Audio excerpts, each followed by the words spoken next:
गुम है किसी के प्यार में पिछले एपिसोड में हमने देखा कि सवी को गोली लगने के बाद ईशान हॉस्पिटल से उसका इलाज करवाता है, उसके बाद उसे घर ले आता है। आपको बता दें कि दूसरी ओर रीवा भी ईशान के घर के लिए निकल जाती है, तो वहीं शुक्ला जी के सामने भी आखिरकार ईशान और सवी की शादी का सच आ जाता है, जिसे जानकर सब चौंक जाते हैं और ऐसे में अब कहानी और मजेदार होने वाली है। आपको बता दें कि अगले एपिसोड में आप देखेंगे कि ईशान सवी को लेकर आएगा तो सभी चौंक जाएंगे। वो सबसे कहेगा कि सवी को उसकी जान बचाते हुए गोली लगी है। वो सबको बताएगा कि सवी उसी के कमरे में रहेगी। ये बात घर वालों को हैरान कर देती है। ऐसे में अक्का साहब कहेंगी कि वो कभी सवी को अपनी बहू के रूप में स्वीकार नहीं करेंगी। इसी बीच रीवा भी भोसले हाउस पहुंच जाती है, तो वहीं ईशान उसे देखकर चौंक जाता है।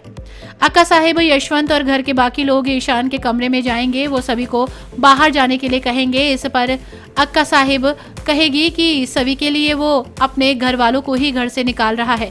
वो समझाएंगे कि सवी और उसकी जिम्मेदारी है, लेकिन अक्का साहिब अपनी बात पर अड़ी रहेंगी और कहेंगी कि वो सवी को अपने घर की बहू नहीं मानेंगी।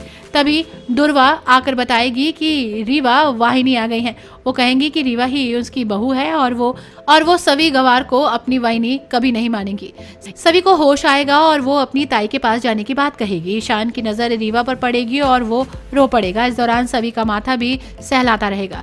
अक्का साहिब रीवा को देखकर हैरान हो जाएंगी। रीवा बिना बताए उनके घर आने के लिए माफी मांगेगी। वो बताएगी कि वो अपने माता पिता का घर छोड़कर आ गई है और ईशान के बिना नहीं रह सकती।